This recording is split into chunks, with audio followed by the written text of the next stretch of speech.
Hello, welcome to my YouTube channel. So here I've come up with another video. In this video, I'm going to discuss about Spark ecosystem. Okay, so let us just start with it. Okay,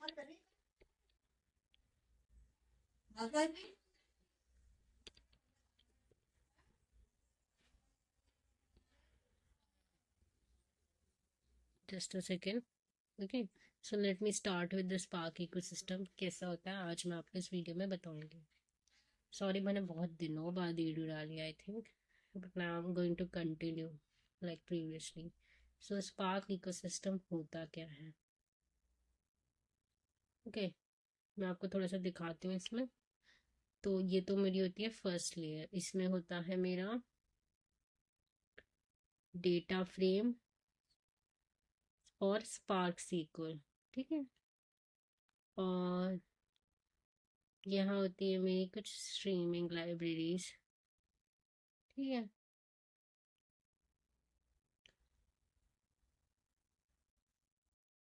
यहाँ होती है मेरी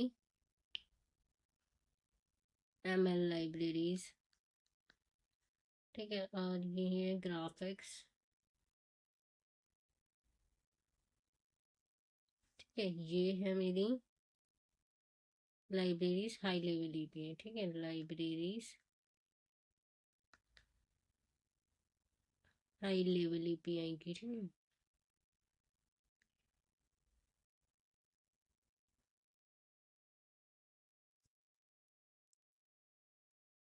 उसके बाद नीचे हो जाएगा मेरा स्पार्क कोड, फिर हो जाएगा स्पार्क.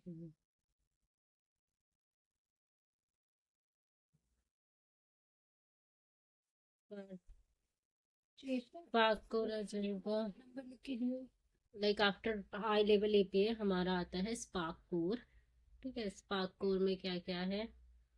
स्पार्क कोर में आते हैं मेरी पाइथन. ठीक है, पाइथन, जावा, आर, स्काला. इन्हीं सब से हमारा आरडीडी बनता है. पाइथन, जावा, आर या स्काला से इनसे मेरा क्या बनता है? RDD, resilient distributed data set. हम बाद में पढ़ेंगे इसके बारे में. और नीचे आ जाता है मेरा स्पार्क का इंजन. ठीक है, स्पार्क इंजन के बाद मेरा डेटा जाता है क्लस्टर्स पे. ठीक है, जो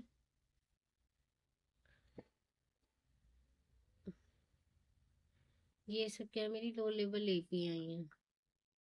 ठीक है, उसके बाद ये सब मिलके ये स्पार्क कोर और स्पार्क इंजन मिलके क्या बनता है मेरा? सॉरी, स्पार्क कोर इसे ही बोलेंगे. ये मेरी लो लेवल एपीआई, बस इतना ही समझ लीजिए आप. ठीक है, ये मेरी हाई लेवल एपीआई थी, ये मेरी लो लेवल एपीआई है. फिर से ठीक है, सो ये बेसिकली स्पार्क कोर. इसको यहाँ नहीं लिखूंगी, कंफ्यूजन क्रिएट हो रही है इन सब चीज़ों से फालतू की. Let me just use the eraser first. Don't like to create confusions in your mind.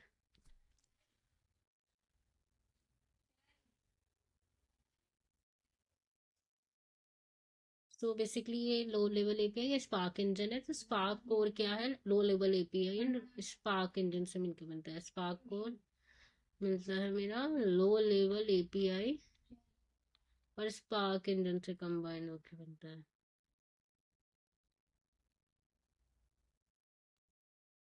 ठीक है, सो ये हो गया मेरा स्पार्क का इकोसिस्टम.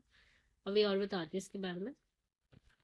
यहाँ ही नहीं एंड होता है. लाइक जो भी हम हाई लेवल एपीआई के थ्रू करते हैं internally, that will convert into RDD and then it goes to Spark engine and then it transfer into cluster. ठीक है, सो आगे मैं लिखती हूँ like whatever we do.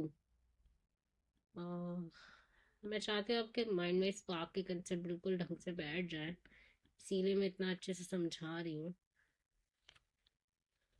What ever we do through high level API, so like whatever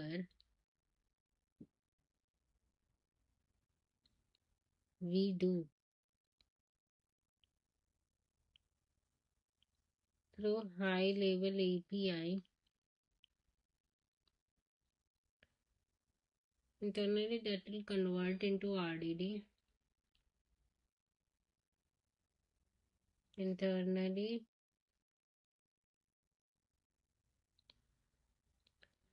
that will convert into RDD, and then it goes to the Spark engine, and then it goes to cluster, and then it goes to the Spark engine. Okay.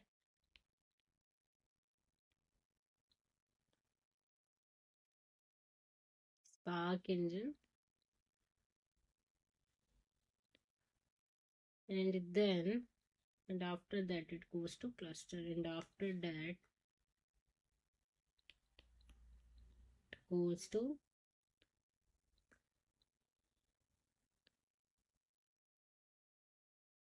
whatever we do through high level API.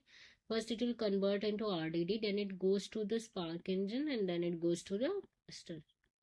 ये होता है Spark का ecosystem. Okay. सो ये जो मेरी high level APIs होती है ना, इनके थ्रू मेरा वैसे बनता है डेटा फ्रेम या डेटा सेट, और जो मेरी लो लेवल एपीआई है उनके थ्रू मेरा बनता है आरडीडी. हाई लेवल एपीआई के थ्रू क्या बनता है मेरा डेटा फ्रेम. ओके. और data set. And low level API के थ्रू मेरा बनता है आरडीडी. ठीक है. और मुझे एक और चीज बतानी थी आपकी. सो लाइक बेसिकली ये आरडीडी को लिखने के सब तरीके पाइथन जावा आर स्काला सब लैंग्वेज है, और मेन जो हमारा स्पार्क है ना वो स्काला में लिखा गया. ठीक है. और जैसे कि मतलब क्या होता है, if there is anything which you can't achieve using high level API, then we go to low level API which is RDD. But RDD is not recommended क्योंकि इसके बहुत सारे ड्रॉबैक्स भी होते हैं, हम बाद में देखेंगे. ठीक है. सो एक चीज और मैं लिख देती हूँ, if there is anything which we can't achieve through high level API. If there is anything which we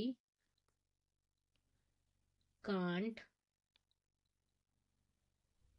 achieve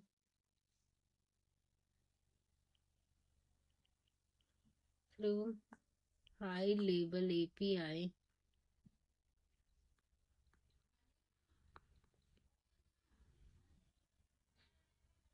then we go to low level API. ठीक है. तब हम जाते हैं जाके लो लेवल एपीआई के पर, नहीं तो हम हाई लेवल एपीआई से कोशिश करते हैं. Although it is not recommended. ठीक है. ये रिकमेंड नहीं किया गया है.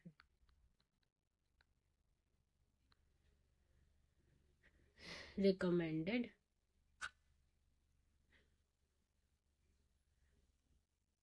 ठीक है. तो बस ये और चीज़ें भी बतानी है मेरे को आप. Like as I told you, like the after the Spark engine, the our data goes to the cluster manager. ठीक है.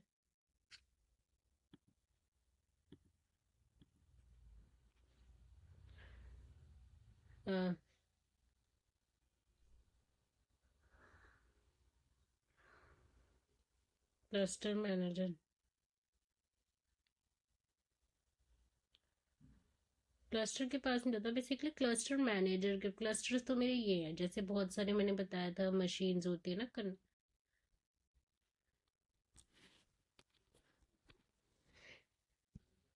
लाइक क्लस्टर्स तो मेरे ये हैं, जैसे कि जो मेरी बहुत सारी मशीन्स जो होती हैं पैरेलल में कनेक्टेड होती हैं.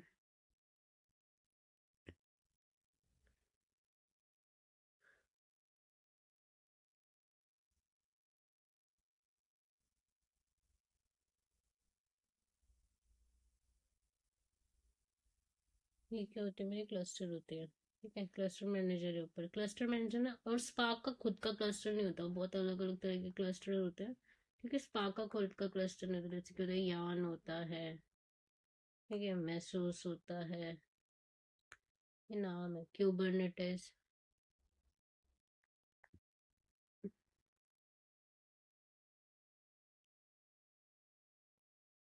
ठीक है. इसके बाद स्टैंड अलोन है.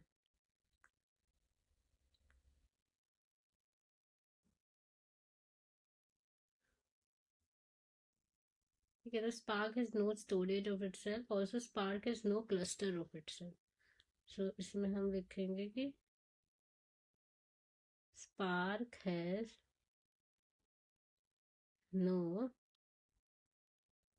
Storage of itself. ठीक है, स्पार्क की खुद की कोई, मैंने बताया था ना, कोई स्टोरेज होती नहीं है। Spark is just a processing engine. ठीक है, ठीक है। Also Spark has no cluster of itself. इसमें किस्मत नहीं,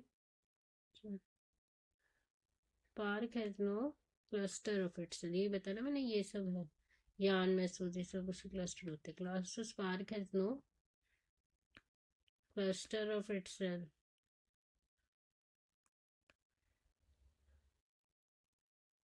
ठीक है, फॉर एग्जाम्पल कि स्पार्क इंजन क्लस्टर मैनेजर को बोल रहा है कि हमें 4 एग्जीक्यूटर चाहिए और एक 20 GB का ड्राइवर चाहिए। ठीक है, एग्जीक्यूटर भी चाहिए और ड्राइवर भी चाहिए। ठीक है, for example like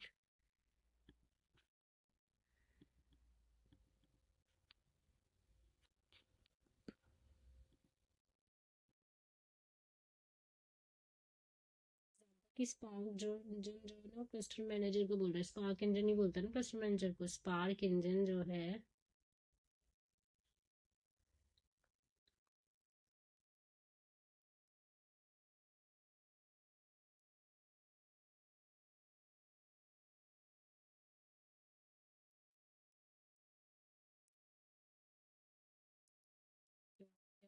cluster manager को, ठीक है, स्पार्क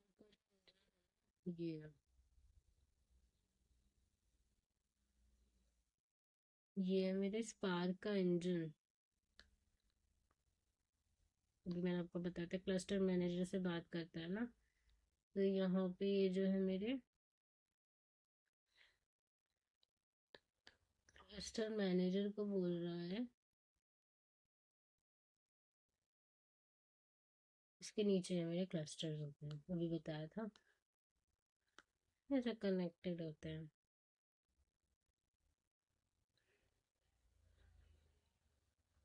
ठीक है, कि हमें क्या चाहिए, हमें 4 तो चाहिए, हमें 20 GB के एग्जीक्यूटर्स।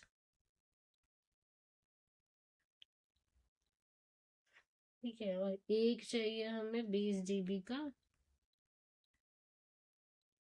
ड्राइवर।